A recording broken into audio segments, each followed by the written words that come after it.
everyone, and thanks for joining us on the program. I'm Susan Ilian. Coming up on the program today,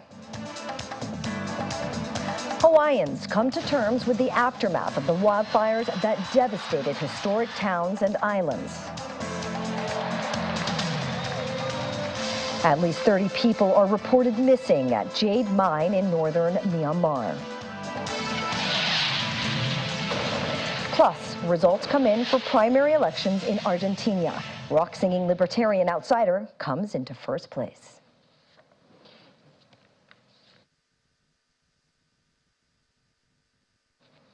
It's been a hard few days for residents of Lahaina in Maui County in the U.S. state of Hawaii, following the wildfires that have ravaged the town, reducing homes and houses to ashes and claiming the lives of now scores of people.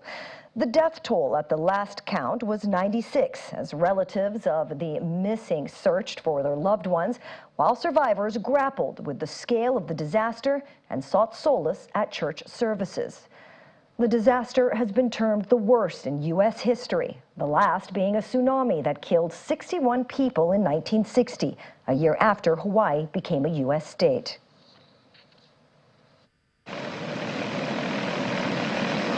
More than 90 people have died in the wildfires that swept through Hawaii, destroying homes and buildings and leaving thousands of people homeless in its wake.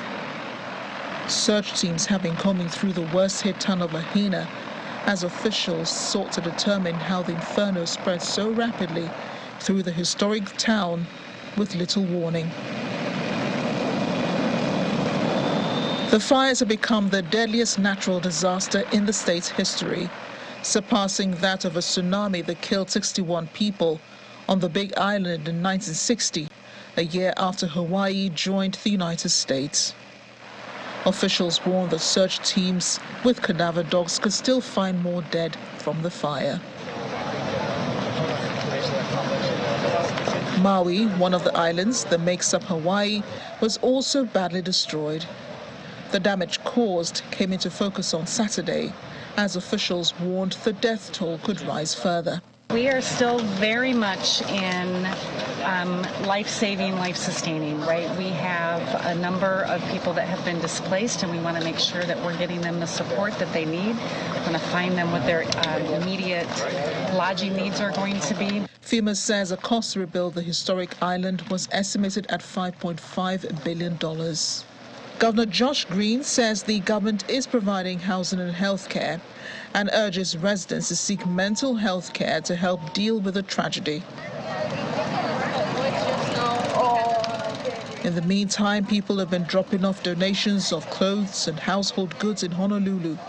One local resident described seeing victims seeking shelter as heartbreaking, but was glad to see people island-wide coming together to drop off necessities and provide aid for them.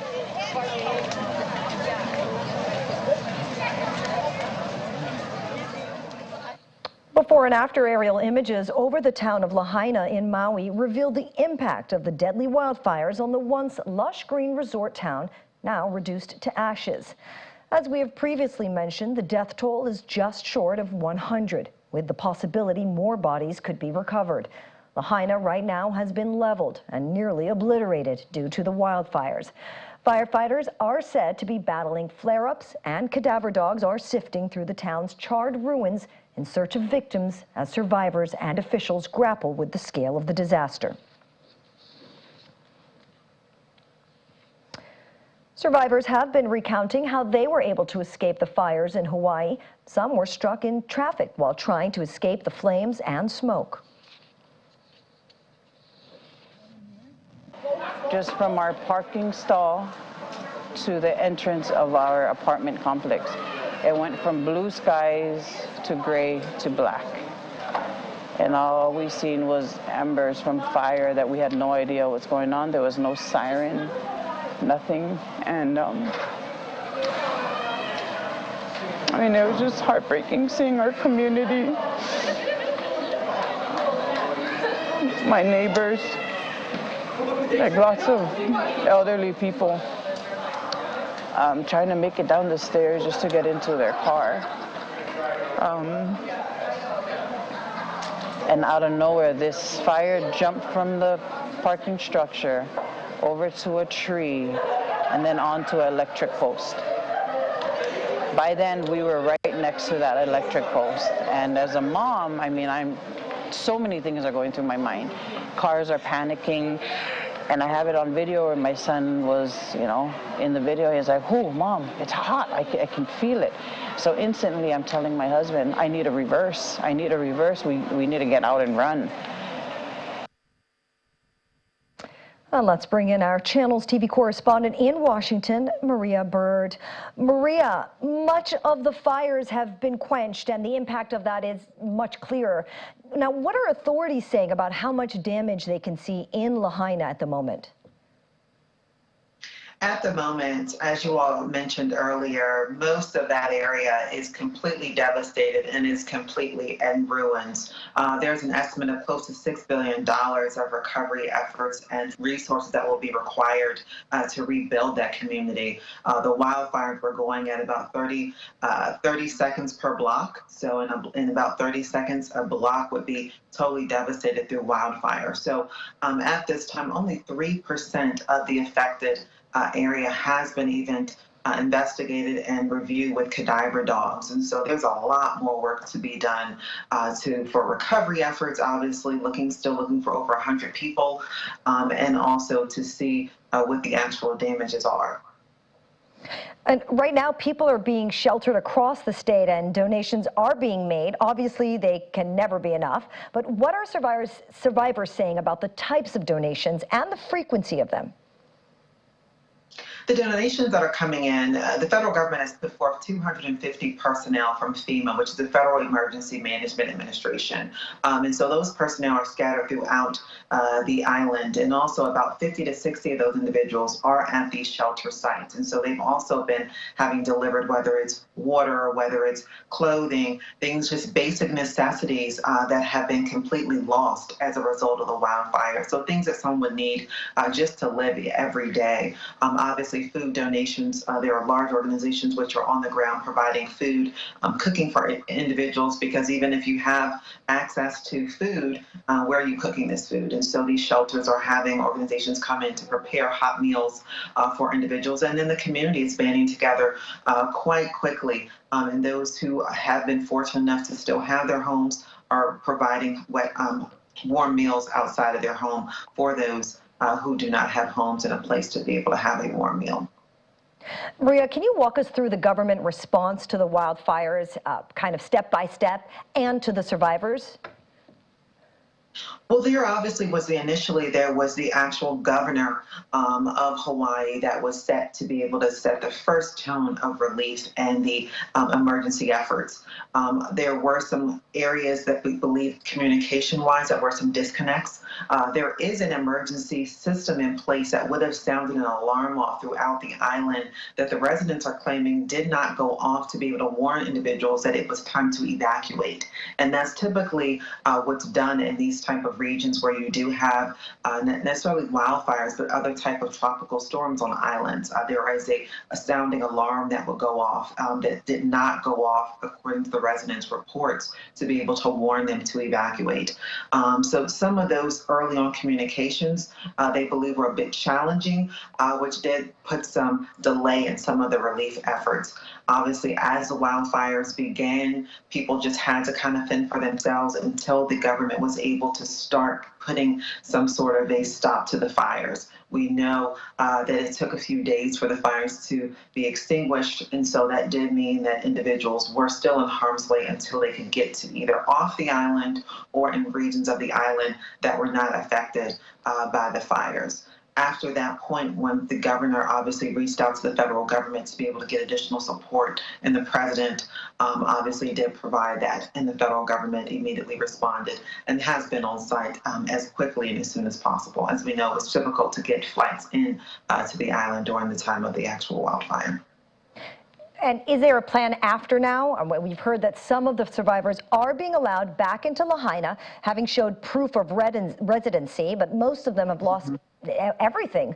Will their losses be covered by insurance companies? How will this be handled? Yes, you're exactly right. Those who can prove residency are able to get back to see their homes. Obviously, the real issue now is the emotional and mental state of those individuals. You know, as you can imagine, walking to the area where your home, the block where your home was, and to see nothing but debris, and to know you're not even able to find one piece of, whether it's clothing, whether it's a memorabilia that represents your home, has to be a bit difficult. So as they're probably thinking about the insurance components, just the emotional impact, the federal government will obviously be having to put individuals in place to be able to support them through that. Once people are able to see what has actually occurred and they're able to, I'm assuming this is going to be, months, potentially even years into play, but typically in a few months they'll begin to speak to insurance companies, figure out what they are eligible for rebuilding their homes. There will likely be additional assistance provided from the federal government to also aid individuals in being able to recover what has been lost. My final question to you, Maria, how is the rest of the country responding to the wildfires right now in Hawaii? The rest of the country is honestly extremely saddened and heartbroken for the people, because it's about the people that have lost so much.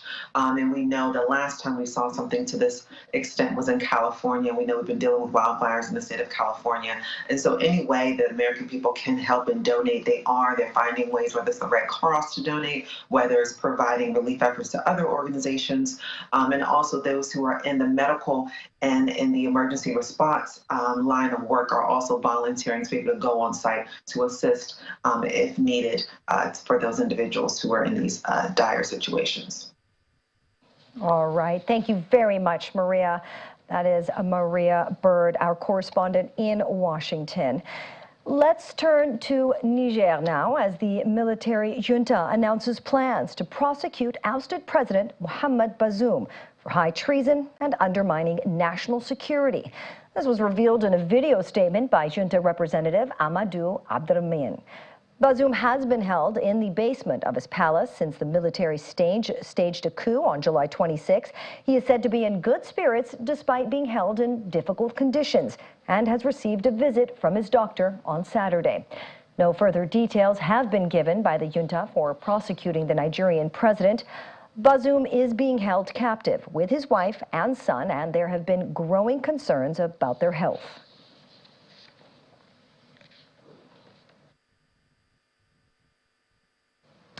While there's hope, Niger's military government could be meeting with ECOWAS this week to dialogue on the recent coup. Sanctions imposed by the regional government are biting harder on the country's citizens.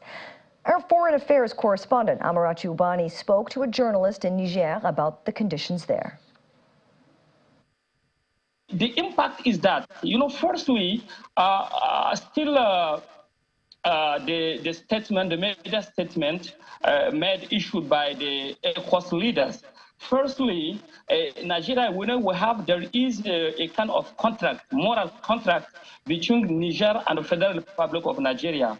Well, since 1916, Nigeria provided electricity to Niger.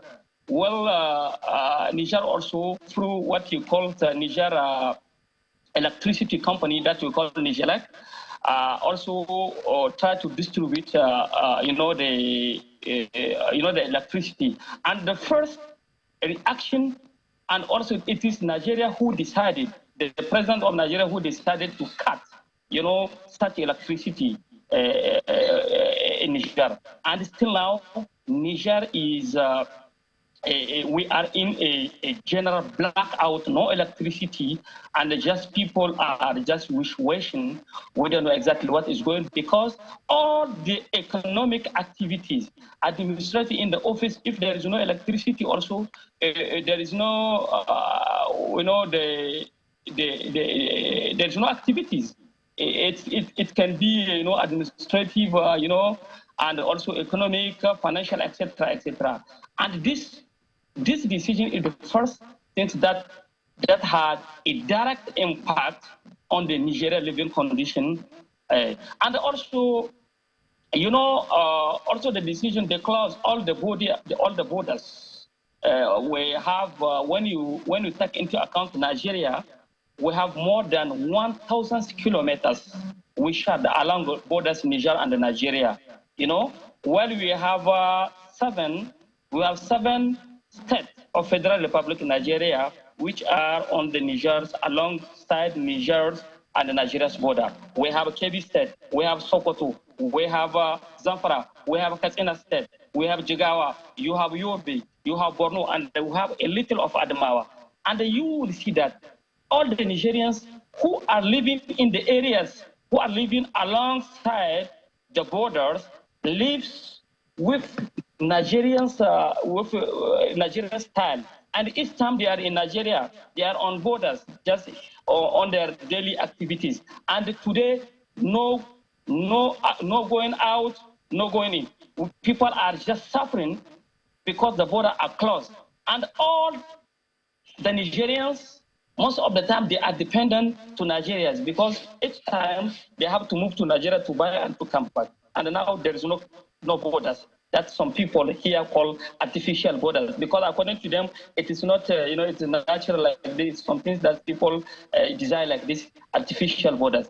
And this also another situation, because all those who are living, on the Nigeria's, along Nigeria's borders today are facing a serious, situation, because no food, and also no business, all things, all their activities are suspended.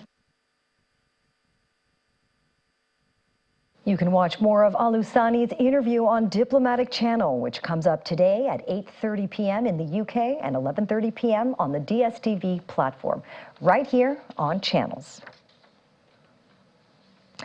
And we're in India now, where a court has sentenced 2 men to life in prison for raping and murdering 2 Dalit sisters last year. The teenage girls aged 17 and 15 were found hanging from a tree near their home on Tamoli Purva village in Lakhimpur district in September last year. The men involved were convicted after being found guilty of destroying evidence and have been sentenced to 6 years, though they are likely to appeal in the High Court. FAD arrested 6 people. 4 of them were convicted on Friday, while judgments against 2 minor are pending. On Friday, a special court that deals with cases of protection of children from sexual offenses convicted 2 of the 4 adults of kidnapping, gang raping, and murdering the girls. Meanwhile, rescuers are working at the site of a landslide in the Indian state of Himachal Pradesh. 21 people were killed in the incident, which happened early this morning in the state's capital city, Shimla, and hit a pilgrimage site where devotees had gathered. Rescuers are still looking for at least 20 people said to be missing. Unusually heavy rain and melting glaciers have brought deadly flash floods to the mountains of India and neighboring Pakistan and Nepal over the past year or two, with government officials increasingly blaming climate change. Over in China, a tornado and hailstorm have killed at least 2 people and injured 15 others in Jiangsu province. Footage from state broadcaster CCTV showed a tornado plowing through farmland, leaving the roofs of houses damaged. The storm struck in the afternoon near Yangcheng City, a few hours' drive north of China's financial capital, Shanghai. Extreme weather has grown more frequent in recent years in China, following a volatile summer that has brought record-breaking rain and extreme flooding in China.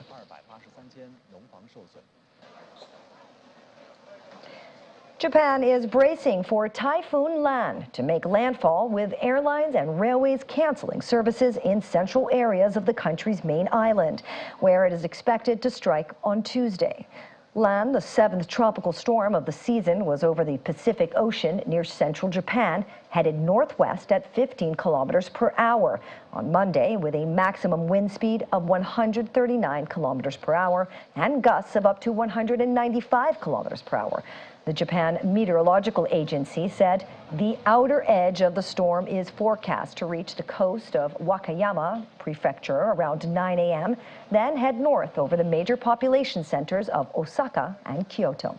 The JMA warned of heavy rain and winds and the risk of floods and landslides. Japan Airlines and ANA Holdings canceled many flights in the path of the storm. West Japan Railway announced the suspension of Tokaido Shinkansen bullet train routes between Nagoya and Osaka all day on Tuesday, as well as the Sanyo Shinkansen between Osaka and Okayama. Typhoon Land threatens to disrupt one of Japan's busiest travel seasons during the Obo summer holiday, when many people take vacations and return to their hometowns.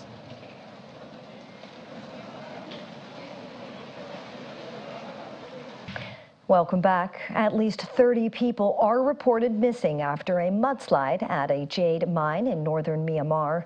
The mountainous town of Hipkanat in the Kachin state is home to the world's biggest and most lucrative jade mines. Many of those affected are believed to be locals, digging through the mud along the cliffs, many of whom work and live in abandoned mining pits. Lethal landslides are common in the area when heavy monsoon rain pummels Myanmar between May and October. At least 162 people died in a landslide in the same area in July 2020, while an accident in 2015 left more than 110 dead. Mining operations had been suspended because of the rainy season. However, many of those caught in the accident, which happened at about 3:30 local time, were independent scavengers looking to find jade. And in the Middle East, a heat wave and worsening power cuts in Gaza have left some of those living in the overcrowded Palestinian enclave struggling to breathe. Let's look closely at Ismail Nashwan, who suffers from pulmonary fibrosis. He has had to shuttle between his home and hospital as temperatures rise over 38 degrees Celsius because he could not run his ventilators or simply a fan at home. According to Dr. Mohammed Al-Hajj of Gaza's Shuhada Al-Aqsa Hospital, the extreme heat and power interruptions means they've had to treat more people with respiratory problems this July and August, typically the hottest time of year. Alongside cases of acquired pulmonary fibrosis, Gaza health officials say more than 300 people in the enclave were born with cystic fibrosis, which causes the lungs and digestive system to become clogged with sticky mucus. More than 2.3 million people live in a narrow strip of land squeezed between Egypt and Israel. Power cuts, which are unpredictable at the best of times, now last for around 12 hours a day instead of 10 as demand for air conditioning soars. Checking in on Italy, an eyewitness video shot on Sunday shows the moment the river Merdivine burst its banks and broke through a bridge wall, uprooted a tree, and flooded the streets of the Alpine city of Bardonecchia in Italy. The fire brigade service said they rescued 6 people from a camper van swept away by water and mud, but no victims were reported. 50 firefighters were involved in cleanup operations and search for missing persons. The cause of the sudden flooding of the Merdivine is likely to be a landslide in the nearby mountains. It was a joyful occasion for the graduating and induction sets of the Carrington Youth Fellowship Initiative in Lagos this week. For the graduating cohorts, their projects were focused on promoting civic engagement, economic empowerment, education, healthcare delivery, and environmental conservation. Our foreign affairs correspondent, Amarachi Ubani, reports. It's been a long and exciting 12 months for the latest cohorts of the Carrington Youth Fellowship Initiative. The latest set, drawn from 3 southwest states of Lagos, Oyo and Ogun, were involved in various projects and engaged with mentors in various fields of endeavor. Today, 45 of them go into the world, not just as sci-fi fellows, but world changers. For the longest time, we've talked about African solutions to African problems, right? We absolutely need African solutions to African problems. But we also need African solutions to global problems, right? And we need your help. As the torch of service and leadership is passed on to you, remember that the journey ahead is challenging, but as we've seen from your graduating fellows, it's filled with extraordinary possibilities for positive change. Witnessing their graduation is the Permanent Secretary, Ministry of Youth and Social Development in Lagos State, Mrs. Zainab Okeosoitolu, and representatives of the Nigeria Youth Future Funds, the Ford Foundation, and the MacArthur Foundation, among others, as partners of the fellowship program. Awards are handed out to those who performed exceptionally well in all 3 states to the delight of the crowd who cheer on their favorites.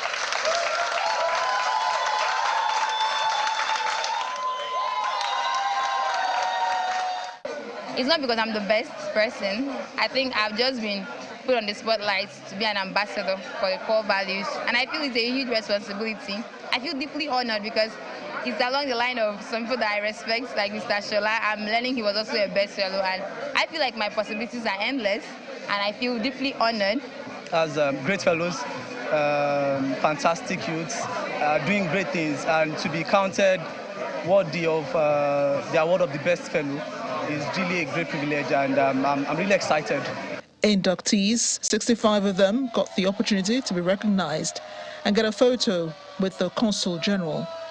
They also look forward to many months of mentorship and training. I think networking is one of the most important takeouts for me, being a sci-fi fellow, the ability to meet people who are doing amazing stuff in their communities, and also the ability to learn skills that would impact my goals of being a future leader. It's an opportunity to receive hands-on mentorship and to improve, contribute, and make a social impact in Nigeria. Sci-Fi President Olushola Owonikoko, who is in his 2nd tenure, highlights the importance of the fellowship program and its benefits. It's a 1-year-long fellowship program where young people are trained. There's a rich curriculum, and then they get funding to design and implement programs that have direct impact on Nigerian society. And from there, we've seen organizations started. We've seen people have access to global opportunities, become policymakers and do great things. Launched in 2011, the Carrington Youth Fellowship Initiative is the only homegrown fellowship program by the U.S. government in Nigeria. It was established by the U.S. in honor of former ambassador to Nigeria, Walter Carrington, as a dynamic youth-based initiative. Although open to only people in the southwest states of Lagos, Oyo, Ondo, and Osun for now, there are plans to expand to Enugu and Delta states. And it's no news that the World Health Organization declared an end to COVID-19 as a global health emergency. However, it indicated that it still remained a global threat. Briefing journalists in Geneva, Director General of the World Health Organization, Tedros Ghebreyesus, noted that number of cases has continued to lessen remarkably. I declared an end to COVID-19 as a global health emergency, although I said that it remains a global health threat. Since then, the number of reported cases, hospitalizations, and deaths globally has continued to decline. However, the number of countries reporting data to WHO has also declined significantly. In the past month, only 25% of countries and territories have reported COVID-19 deaths to WHO, and only 11% have reported hospitalizations and ICU admissions. There is no question that the risk of severe disease and death is vastly lower than it was a year ago, thanks to increasing population immunity from vaccination, infection, or both, and from early diagnosis with better clinical care. Despite these improvements, WHO continues to assess the risk of COVID-19 to global public as high. The virus continues to... Iran's foreign ministry has condemned an attack on a Shiite Muslim shrine in Iran's southern city of Shiraz on Sunday. Iran has detained 8 suspects related to the deadly attack, adding that all were foreigners. According to Iran local media, 1 person has been killed and 10 others wounded in the attack on the shrine known as Shah Cheragh. Authorities said a man had opened fire at the shrine before being arrested. The main perpetrator has been identified as a citizen of Tajikistan, while the nationalities of the other suspects, all foreign nationals, remain unknown. Meanwhile, Iran says it had received the necessary guarantees from Washington to proceed with the release of 5 detained U.S. citizens, which could take weeks. This is part of a deal under which $6 billion in Iranian funds in South Korea would be unfrozen.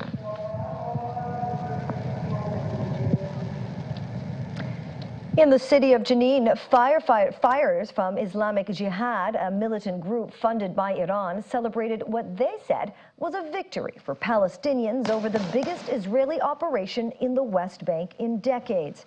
Israeli commanders said the two-day incursion in Jenin last month succeeded in seizing weapons and smashing infrastructure used by fighters funded by Iran, who use a crowded refugee camp where thousands live, packed into an area of less than half a square kilometer, as a base attack and kill Israelis.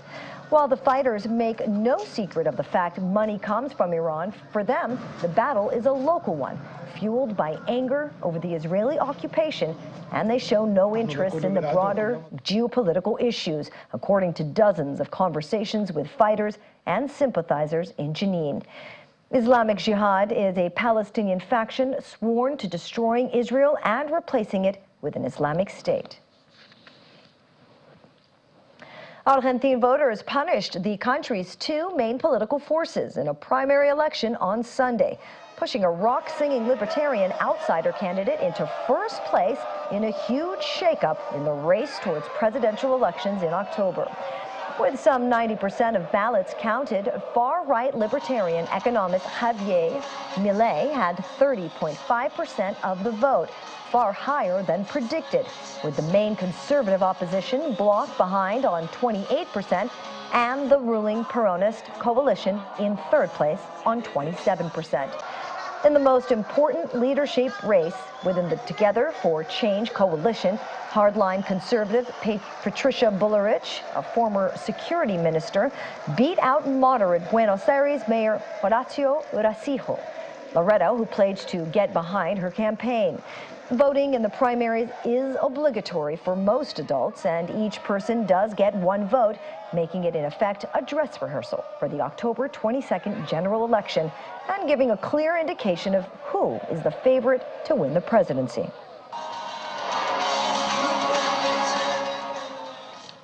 Pakistan's president has promised national progress within a few years as the South Asian country marked its 76th Independence Day with speeches and a traditional flag-raising ceremony.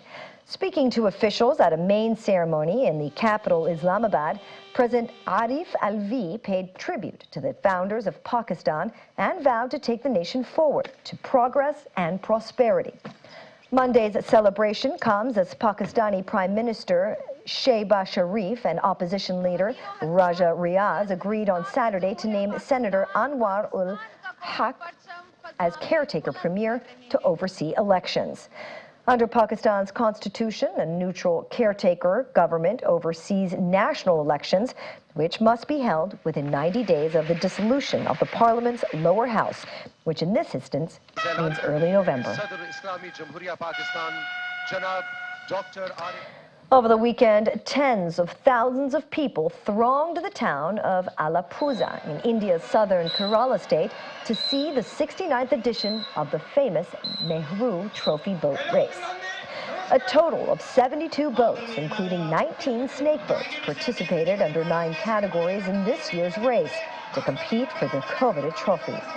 Snake boats are traditional to the region and are so called for their long canoe-style shape. The event is named after the first Prime Minister of India, Jawaharlal Nehru. The annual event is held each August and draws thousands of spectators from around the world. This year, the trophy was won by a member of the Palatruti Boat Club.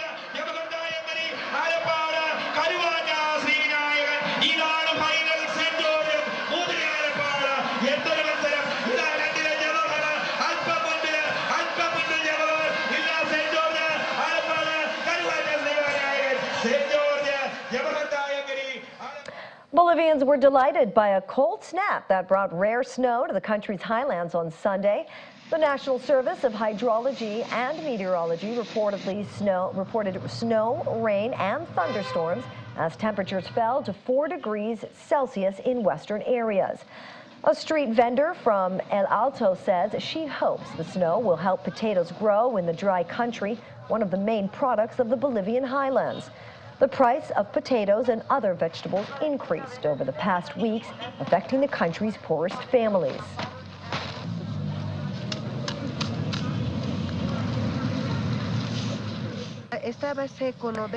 In the month of August, South Africa pays tribute to Women's Month, a time to reflect on the courageous women who fought against the oppressive apartheid laws, as well as the remarkable progress achieved since then. It also honors the role of women in South African society. The Consul General of the People's Republic of China in Johannesburg, Tang Zongyong, delivered a keynote speech at the South Africa-China Women's Forum. The event was collaboratively organized with the Africa-Chinese Women's Association. During the event, women representing various sectors came together to engage in discussions about a range of social challenges that women encounter. They also explored potential solutions aimed at improving the prevailing circumstances. Our South Africa correspondent Innocent Somoza reports. The economy of South Africa owes much of its success to the significant contributions made by women throughout its history. A vast array of exceptional South African women have played pivotal roles, with notable figures including Winnie Mandela, Lillian Ngoyi, and Albertina Sisulu.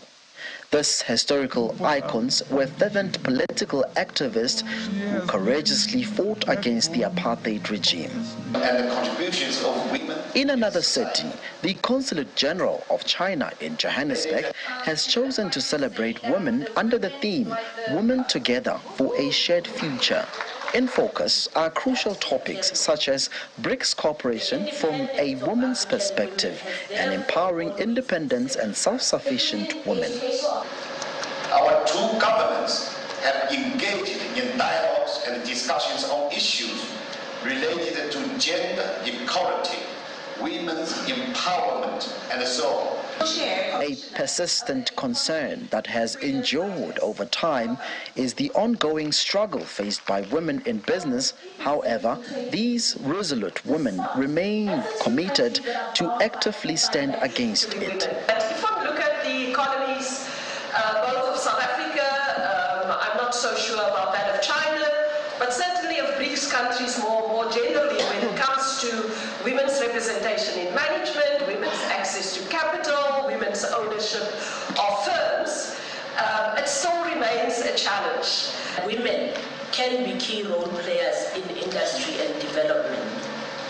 A distinguished panel of women engaged in a comprehensive dialogue addressing the obstacles and remedies pivotal to making substantial contributions within a predominantly male-dominated environment. I think with any industry, be it being an architect, being an engineer, being in the attorney's profession, if you are firstly black, for me, and secondly, if you're female, even if you're a non-black female, it's actually quite difficult. I can recall for me to find articles was a challenge on its own. I don't think we have the resources that our other counterparts have to kickstart our careers. So I think if we provide the support and the structure for upcoming attorneys, then we are obviously going to produce high caliber attorneys.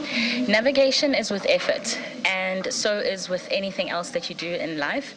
I think it's about keeping your head above the waters and understanding that although the people in the room don't always look and sound like you, that you have valuable information to convey, that you have an input that you can give, and remembering that always kind of keeps you on top of your craft. It is worth noting that this celebration coincides closely with the upcoming BRICS Summit.